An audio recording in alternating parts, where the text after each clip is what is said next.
I'm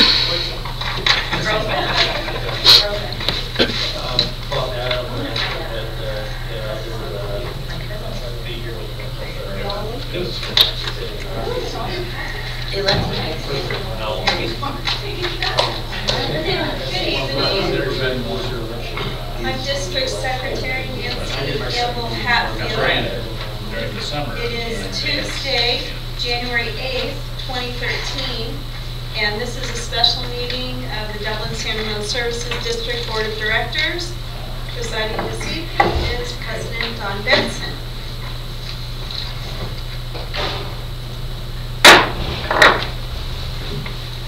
At this time, I'm going to call the pledge. I pledge allegiance to the flag of the United States of America and to the republic for which it stands, one nation, under God, indivisible, with liberty and justice for all. Okay, our roll call, please. Director Halkett. Here. Director Howard. Here. Director White. Here. Vice President Beautiful. Here. President Benson. Here. Okay, well, moving on to special announcements and activities. We have nothing in that category tonight. Excellent. And on to public comment. Any blue cards? Okay, we'll move through that. Reports by the General Manager of Staff. Yes, President Benson and members of the board, I have a few things for you tonight. A very quick report that the wastewater treatment plant and our Lavma export facility performed very well during the extended wet weather period that we had over the holidays. We received 5.5 inches of rain in December, with 3 of it coming over that holiday weekend, just around Christmas, as you'll remember. That's good news, but we can't be comfortable with it. You will remember and know that the wet weather facilities are not quite complete yet. We still need a wet weather discharge point to Alamo Creek that is being worked on by the wastewater committee and by the LAVMA JPA that we're a member of, and that's going to be being worked on this year. So we did very well, but we still have some more work to do in that regard. The second thing I'd like to note for you, just for the record, is the back of the agenda has the board calendar on it. And there were a couple of changes that occurred due to scheduling conflicts that are not reflected there. The first one is that the wastewater committee will meet, instead of on the date shown, it will meet on Monday, January 14th at 8:30 a.m. And then not shown at all on there is a joint liaison meeting that Zone 7 is holding with DSRSD, Pleasanton, Livermore, and Zone 7, and Cal Water will be invited, basically the water agencies of the Tri-Valley. That meeting is scheduled for Monday, January 14th at 4 o'clock, and that meeting will be at Zone 7's offices in Livermore. The other thing I would know is Sue Stevenson informed me that tomorrow is the date of our quarterly tours of the wastewater treatment plant, and that's becoming a pretty hot ticket. We will have 31 guests for tomorrow's quarterly tour of the wastewater treatment plant, if you can believe that.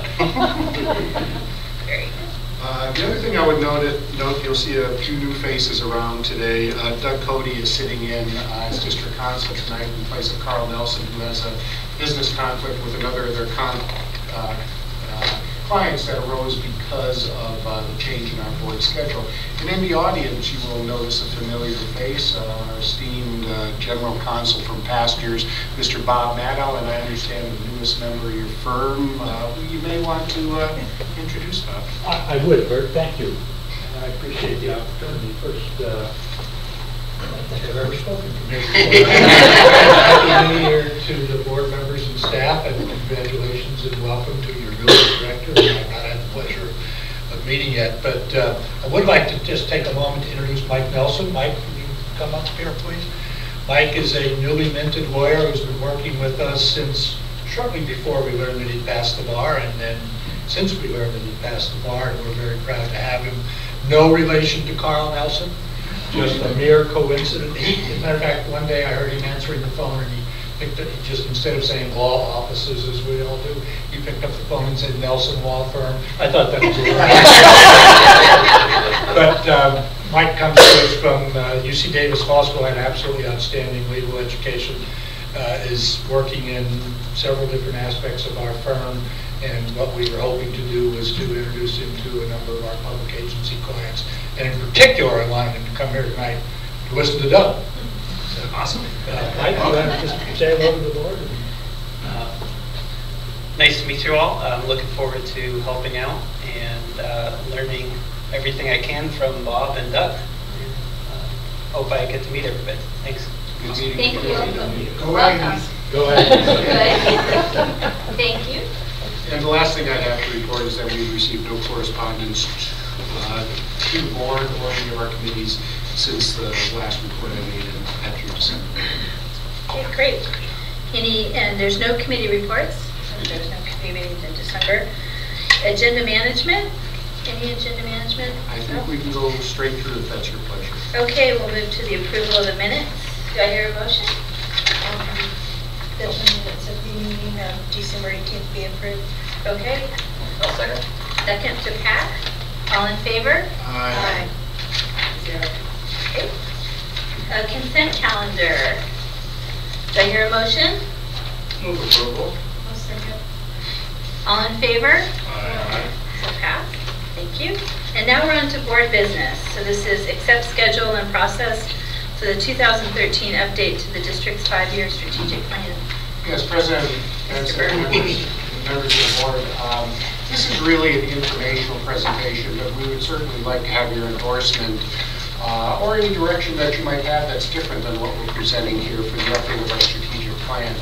The strategic plan is a document that really guides the work of the district at the highest level. And it has a time horizon of approximately 5 years. About every year or two, we sort of take that 5-year window and bump it another year or two into the future. So what we're proposing as and the reason we call it an update is we're not proposing to entirely rewrite the strategic plan. A lot of the things that were in there for the last year or two have been completed.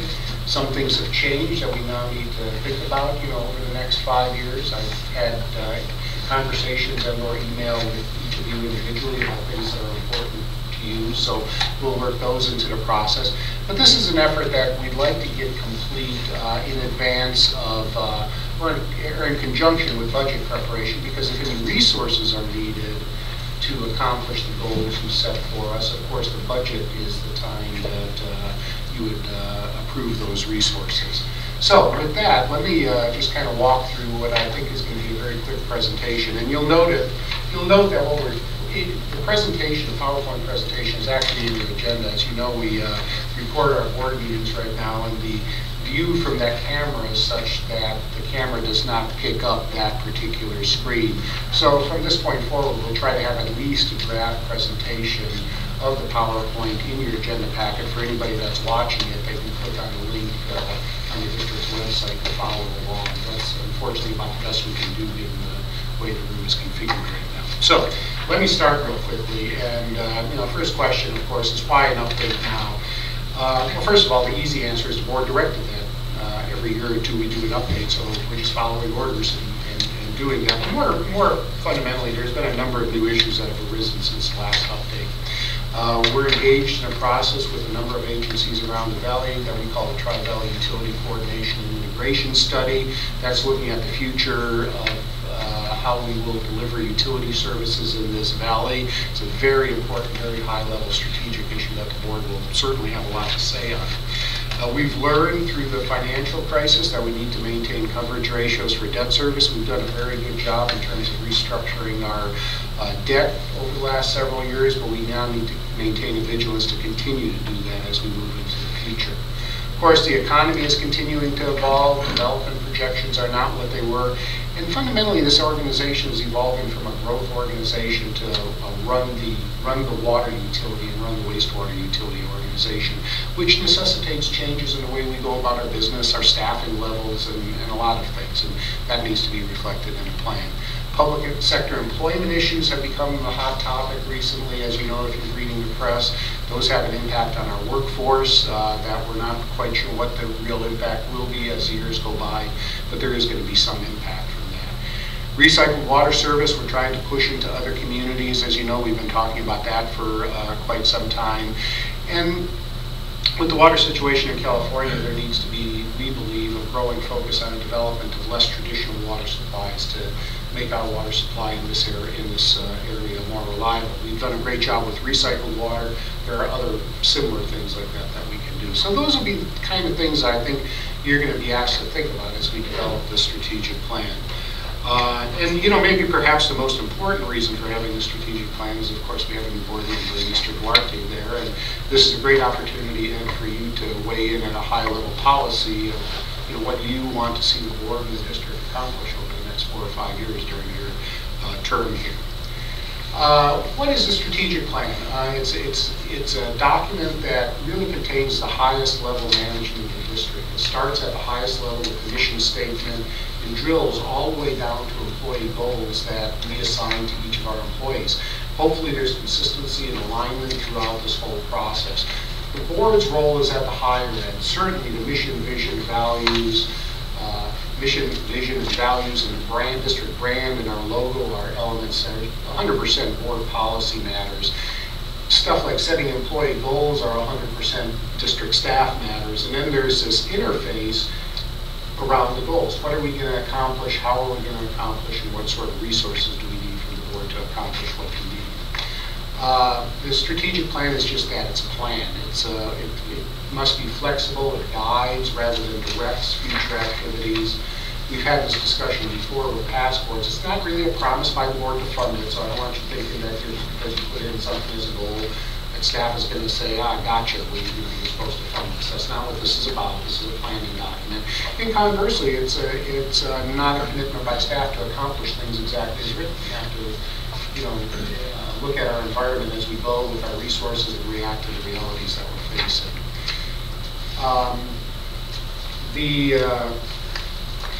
We're hoping to take a fairly streamlined and focused approach. This is not writing a new plan. We're just going to be essentially editing the plan that we have.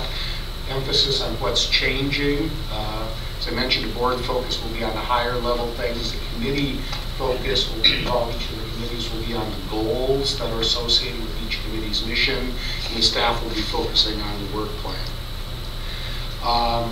Schedule is presented in several places. This is a very high-level schedule. The thing I would call your attention to is we would like to have the board approval and acceptance of this plan. Oh, I had the wrong dates. I started going through and correcting all these dates and updating them from 2013. You caught me that I used a presentation from past years. These should all be 2013 down here. We want board approval and acceptance of the plan in the May 2013 timeframe, which is in advance of the budget approval in the June 2013 timeframe. So the first thing you're going to be looking at in February, we're going to ask you to look at the district's mission statement. Last time it was reviewed, the week was February 2011. Mission statements should be relatively timeless, perhaps some small tweaks given operational conditions and new important things. The vision statement, I think, is where you're going to have the most fun in your discussion. This is where you're looking to the horizon of the strategic plan 5 years out there and saying to yourself, well, I know where we are now, and we know where do we want to be 5 years from now. And once you define that, that's going to essentially set the stage for what goals do we need to set to get from where we are to where we want to be. So if you had to really focus on one part of the mission, vision, values spectrum, I think it would be the vision statement. We're going to also be talking with you in February about our core values. Again, those are things that, those are the principles underpinning our decisions that we make, being fair and equitable, open and transparent, things like that. Again, those are typically timeless. Values and things should be that way. And lastly, we're going to ask you to do something different this year that we haven't done before, is to take a look at specifically our logo behind you and the way we brand the district. This is the modern way of communicating, and we're using this more and more on websites, etc. The current logo was established in 1989, almost 25 years ago. We had a tweak in 2003 at our 50th anniversary, and we have a few ideas for better ways to present the district with the logo. And the logo now needs to have some specific criteria. For example, if you get on the internet, you'll notice Google has a little logo when you do a search for their website. Comcast does and things like that. So we need a logo that's scalable down to that size as well as one that's large for the sign up in front of our building. And that works for our letterhead as well. It still communicates what our mission is and what our values are. So I think you're going to have a fun time with that discussion. In the March time frame, we're going to be largely working with the committees to formulate the goals, and of course that's going to lead directly into budget. We'll try to accomplish whatever you ask us to do. Of course, we need to ask you for some resources to do that. So, the establishment of the goals and the development of the budget work hand in hand. The heavy lifting on that will be in the March and April time frame. And then each committee will be involved. We have a number of elements in our strategic plan. We're not proposing to change those. They don't align perfectly with our committee structure, but we found that they're workable within our committee structure. And so we found a way to parse out the work, give the goals to each committee within the strategic plan. And in summary, we're doing this as we're maintaining a 5-year horizon on our strategic plan, as the board has asked us to do. We want to focus on desired changes, not do a rewrite. Keep the board focused at a very high level, the committee focused at the goals, and the staff focused on implementation. And you can figure the heavy lifting will start in February and probably run through March and April. We'll do these through a series of, kind of workshop settings. We haven't talked about whether we'll have you seated at the dais or perhaps in a portion like we do sometimes to generate a little more informal discussion, but we'll work on those details as we come along. Anyways, that's the general approach we're proposing for in the schedule. And if you have any questions, I'd be glad to try to answer those. And if you had any direction, I'd sure love to hear it now so you can proceed with directions. Any questions? Yeah, this will be all in-house. The fellow that helped us out before, Brent Dives, I may engage Brent with a very small contract just to consult with me and perhaps help me do back office stuff. Yeah. I think that worked really well last time. The original plan. And it's our 60th anniversary this year, too. Yeah, that's right, it is. I meant to mention that earlier, so. Awesome. Another way to do Brandy, the logo. Any other questions? Okay, so now, our next item, B, the annual briefing related to effective district governance, the Brown Act, Public Records Act, and conflict of interest. This is Ed's first time through this presentation. This is an annual presentation given to us by our legal counsel, and then it's done. Cody, take it away. Thank you, President Benson, members of the board, Bert, members of staff, our members of the public there on the internet. I'm going to start by telling you what the presentation tonight is not. The presentation tonight is not a terribly in-depth look at all 4 of the laws that are on the handouts in front of you, which Nancy has extra copies for, which will be made available to the public if they request. But your staff here is primarily the ones who are engaged in the day-to-day and in-depth of most of these provisions of law, in particular the Ralph M. Brown Act, which we'll talk about, the Public Records Act. Your staff is the one that puts the agendas together, deals with public requests for records.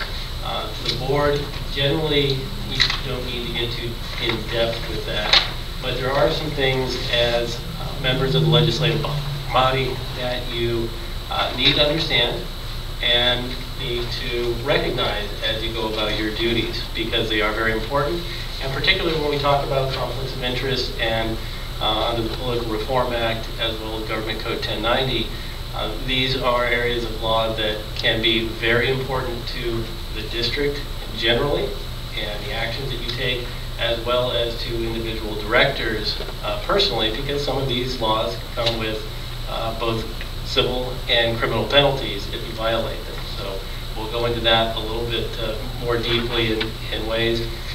The handouts that you have, one is very basic, and that's what we're going to base the presentation on. The other is a little bit more detailed, but again, gives you what you need to know, and if you need additional information, we can certainly direct you to answer any questions, of course, but also direct you to very voluminous information that's been produced by both the Fair Political Practices Commission, the California Attorney General, and others in state government that have produced very large guidebooks on how you exist as a public agency official with these various laws. So without further ado, what I'd like to go through first is some very basic information on the Brown Act. The Brown Act is California's open meeting law for special districts, cities, and counties. There's a special set of laws for the state. Basically, what this has is it prepares for the public that their business will be transacted in public. It draws a middle ground between having as much public access as possible, but also allowing board members to interact, discuss, and transact certain business with the candor needed. And this is typically closed session items, of which there are a couple on the agenda tonight.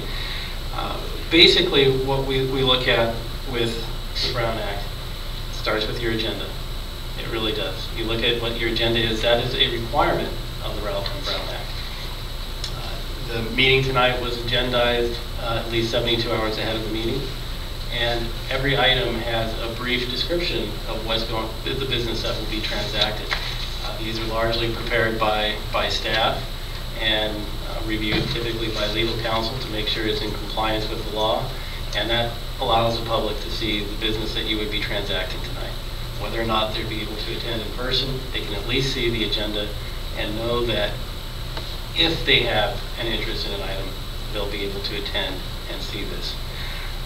Some things that the Brown Act does not provide allowances for is transacting business outside of the public eye, with the exception of closed session items. Closed sessions are limited authority. You can only transact certain types of business. Tonight there are items that deal with real property negotiations tonight. You can also discuss labor matters, personnel matters. There can also be matters of pending, existing, or expected litigation that can be discussed in closed session.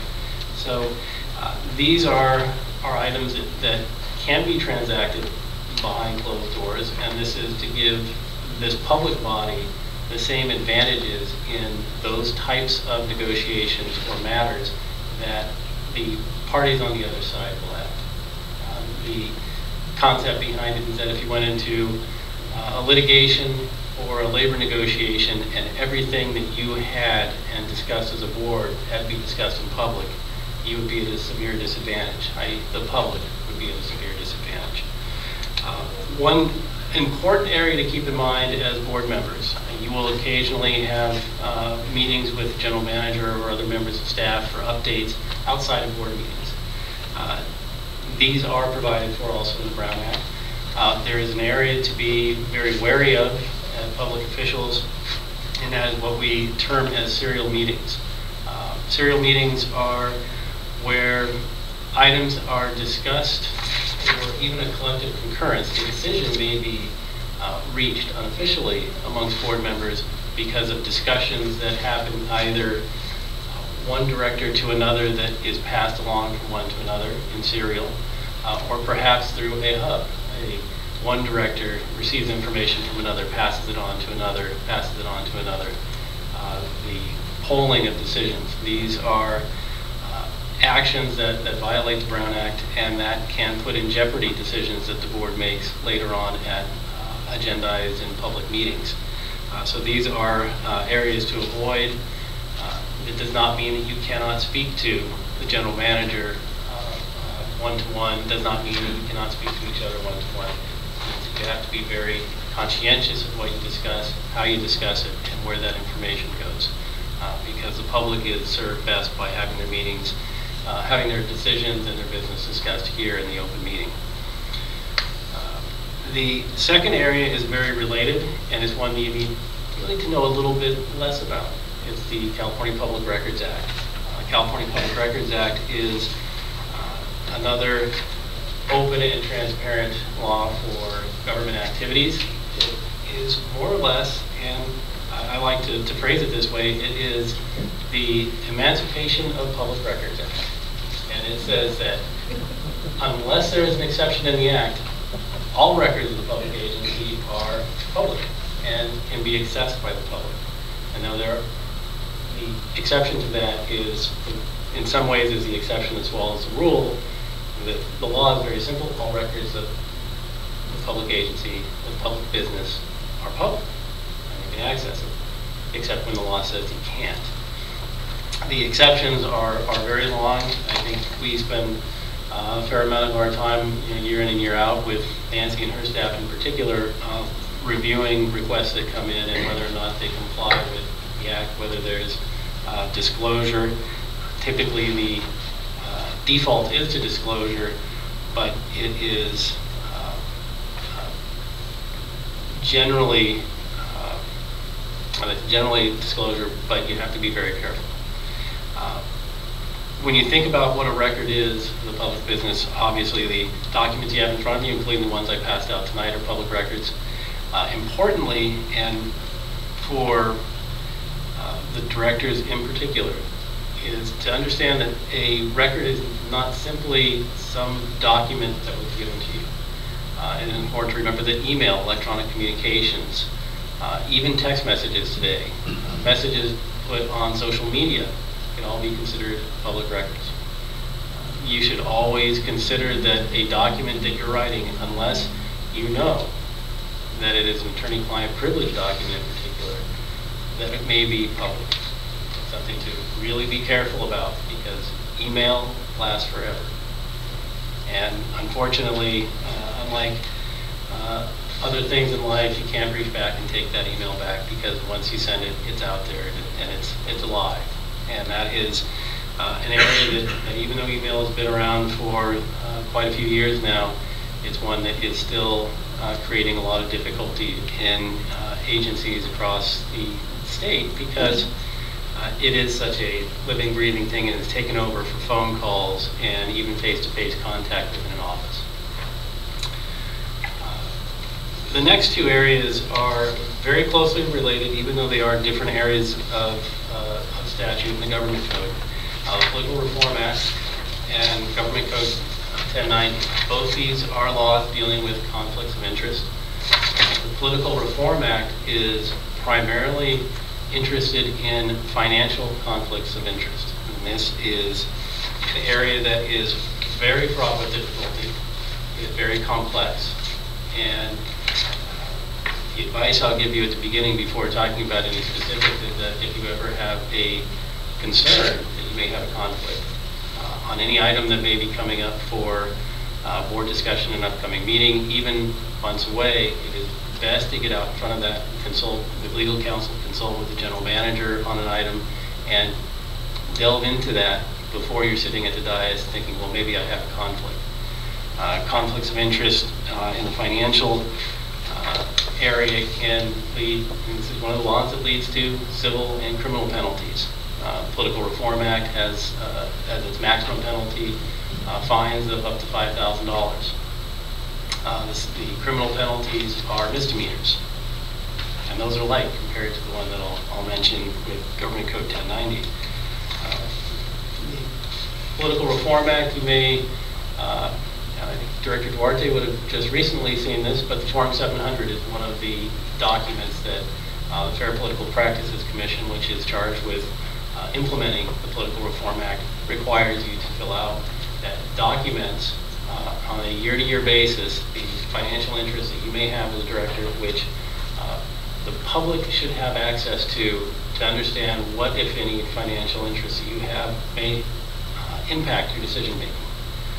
It is a statute that looks not only at conflicts that may be real, but also addresses perception. Areas that you need to be particularly concerned with deal largely with gifts. And I will allow Nancy at some point to provide further information to you, but you do have limits on gifts. Political Reform Act also deals with candidacy issues, elections. We won't cover that at all here because that is outside the scope of what we typically would advise you on. But gifts are things to be very careful about. They are items that need to be disclosed on the Form 700. They do have yearly limits and limits per gift, which go up each year, but each year you can accept up to $440 worth of gifts from members of the public and others. And these would all be disclosed on your Statement of Economic Disclosure, the Form 700. The district may actually even have other limitations on gifts. You can always adopt those as a board that further restrict your ability to do that. There is a couple of new items that you will see with some of these laws this year. Actually, let me step back for a second and talk about Government Code 1090, which is the conflict of interest that deals specifically with contractual relations. Basically, what you want to take from that is Government Code 1090 prohibits self-dealing among board members and their agencies. More or less, if you have a financial interest in a contract that may come before you for action, that may come before you for discussion, that may even be discussed by a committee long before a decision would actually be made, it is very important to look at that contract, consider whether or not you have any relationship to the subject of that contract on the side opposite the district, and evaluate that. And this is a very difficult area because as the Attorney General, who is the official charged with enforcing this area of law, the courts have interpreted Government Code 1090 in a very broad way, so that the long winding road that you take to find that particular interest you have in that contract can be long, and it can be winding, and it can feel very, very remote, but it can still constitute a conflict under the law. There is a class of interest that will be classified as remote or non-interest, but these are very technical evaluations that have to be made on a case-by-case basis. So this is another area where it's just very important to think about what you do, the interests that you have, whether that be investments, business relationships, anything that has to do with your finances, property you may own, and contracts that come before you for action. The consideration goes even to the point of early discussions. If you have a conflict of this nature, you do not want to have any involvement in discussions of it. But importantly, if the district never gets into the contract, there's no violation. So it is one that has a resolution that is simple in that the district just simply can't act. The Government Code 1090, if you have a director with an interest in a contract, prohibits the district from entering into that contract. It is very, very broad in that fashion, in that a conflict for one will conflict the entire board, in essence. The penalties for violation of Government Code 1090 can be very severe. They will include that the contract is void or voidable. Interestingly, the government agency, the district in this case, if there was a benefit from the contract, they would retain that benefit. However, the party to the other side would have to, if there was a payment for real property, for example, would have to disgorge that money back to the district that it was paid for. Beyond that, on an individual basis, violations of Government Code 1090 can lead to felony convictions and permanent prohibitions on the holding of public office, which is within, I don't really consider our districts like this one to be politicians, but that is for any individual a major penalty to have happen. And I will caution you that it can happen, and it has happened to very prominent politicians in the state. I think most recently with a Secretary of Education in California, probably about 10 years ago, 15 years ago, Bob. I don't know if you remember how long ago that was, but in the early 90s, I believe.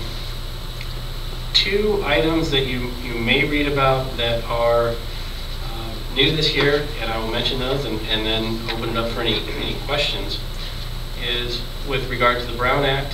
You may have read about at the end of 2012 when the budget acts for 2013 through 2015 were passed. There was talk of a Brown Act suspension, and this has to do with the fact that the many provisions, but not all, of the Brown Act are considered state mandates.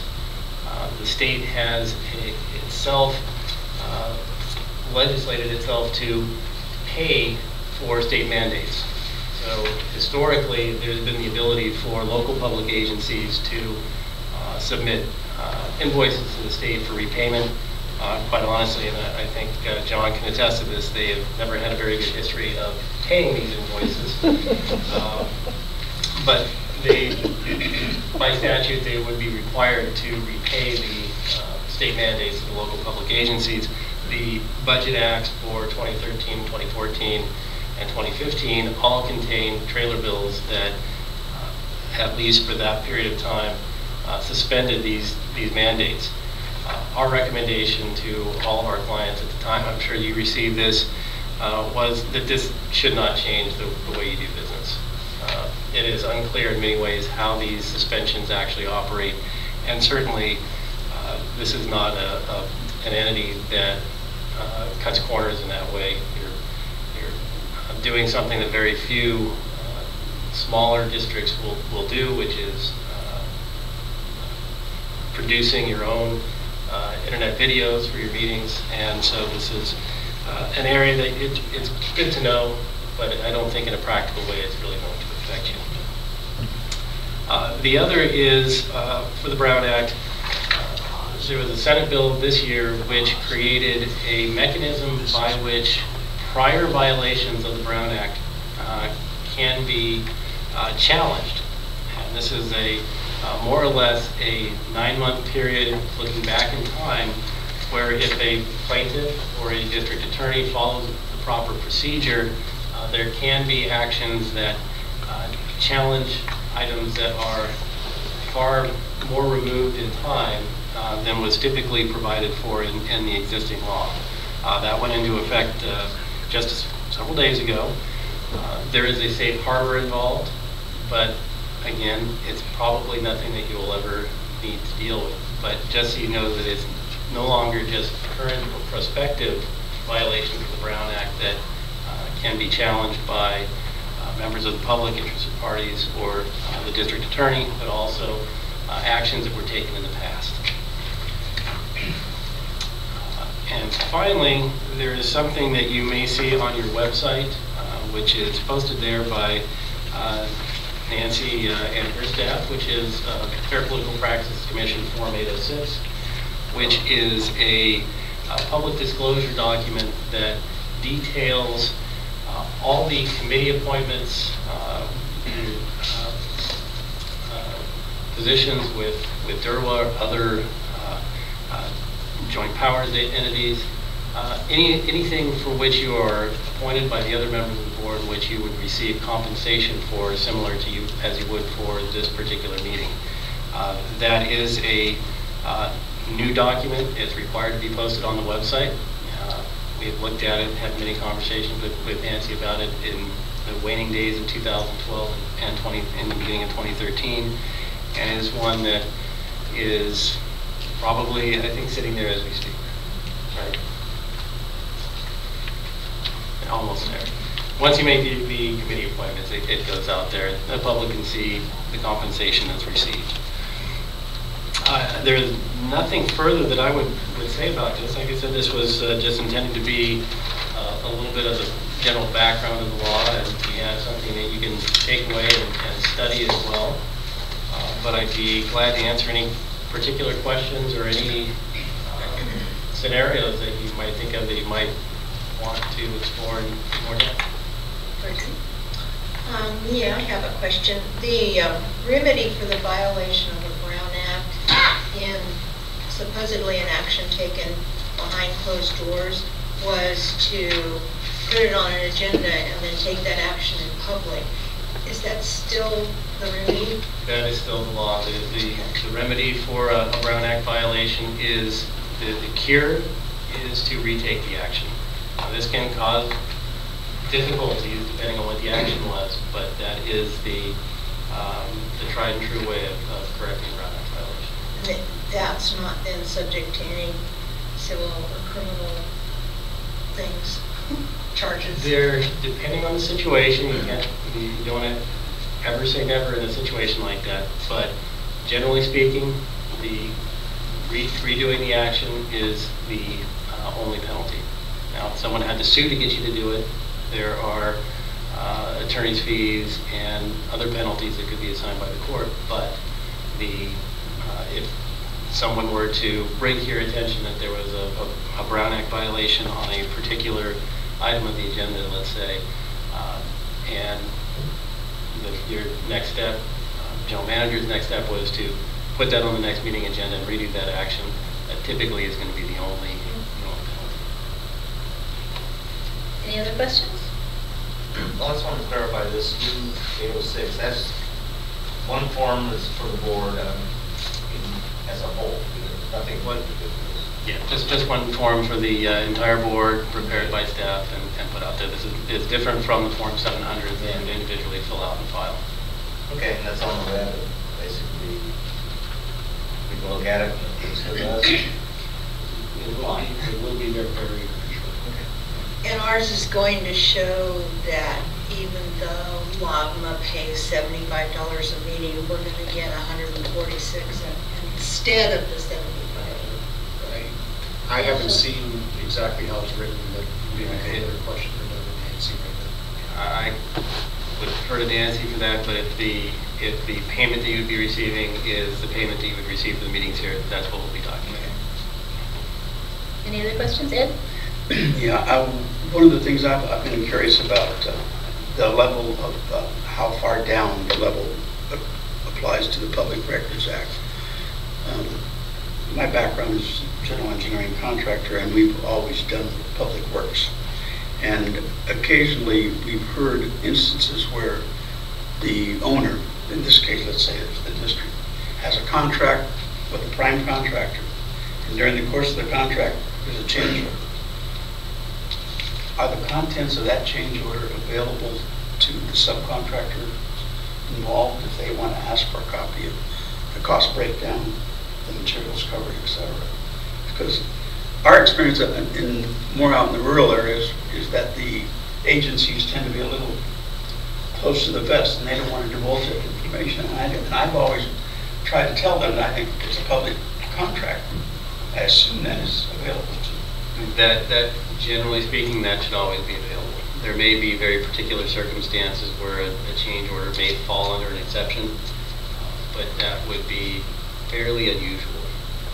Generally, a contract, once it's entered into, is a public record, even if it's ongoing and active. And a change order is, from the legal perspective, is essentially nothing more than an amendment to that contract. That was my understanding. I mean, the contract itself is public record because it's in the bid documents. And there are several types of contracts that are specifically noted in the Public Records Act to be public. The general manager's contract, for example, is one. Any contracts with public officials, members of staff, and sort of thing. The union contracts are all very explicitly public records.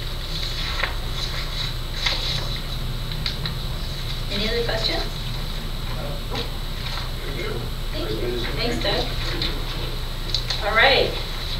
Now that we're at our annual briefing, next on the agenda is board member items. Any written reports or training that you guys have?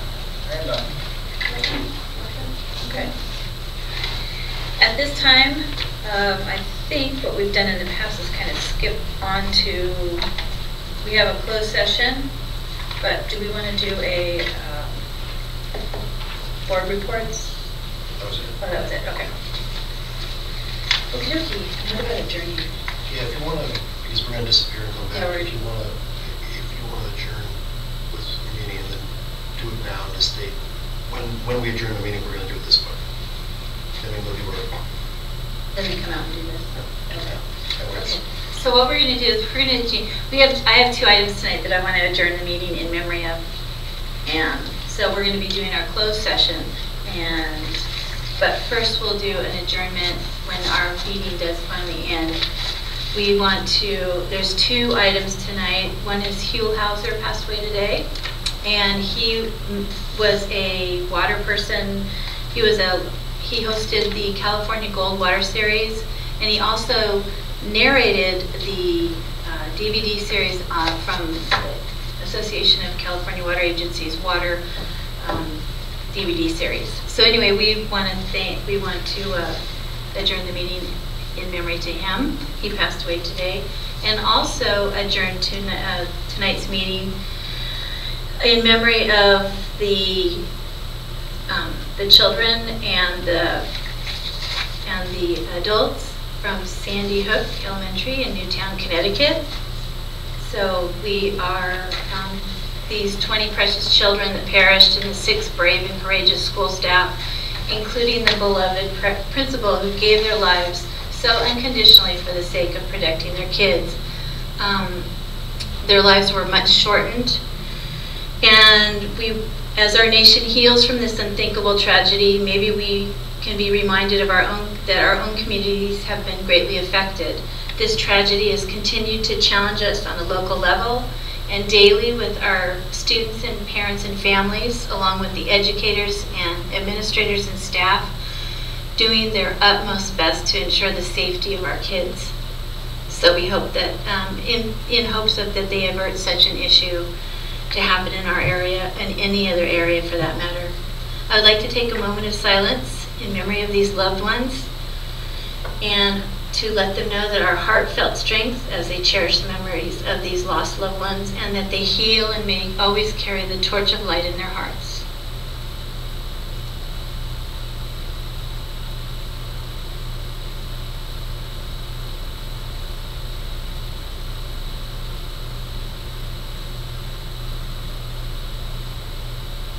Thank you. At this time, the board will be going into a closed session for 2 closed session items listed in the agenda. Under section 54956.8 of the Brown Act, the board will, 1, confer with the district's real property negotiator dealing with the city of Pleasanton to discuss terms and conditions concerning a water supply. And under section 54956.96, discuss information that has direct financial or liability implications for the district obtained in a DERWA closed session concerning a conference with its real property negotiator dealing with water supply contract negotiations with the city of Pleasanton. The attendees will be listed on the agenda except that the Assistant General Counsel Douglas E. Cody will be attending in lieu of General Counsel Carl P.A. Nelson. While this board meeting will continue, this broadcast will be stopped at this time because it is anticipated that there will be no report from closed session. If there is a report from closed session, it will be announced in the open session at the end of this board meeting. If you're interested in what report out, if any, was made, you may contact the District Secretary, Nancy Hatfield, during regular district business hours for that information. We hope you have a nice evening and Happy New Year to all.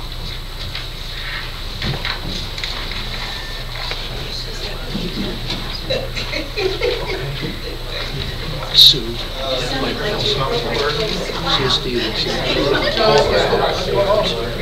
she's the brains of the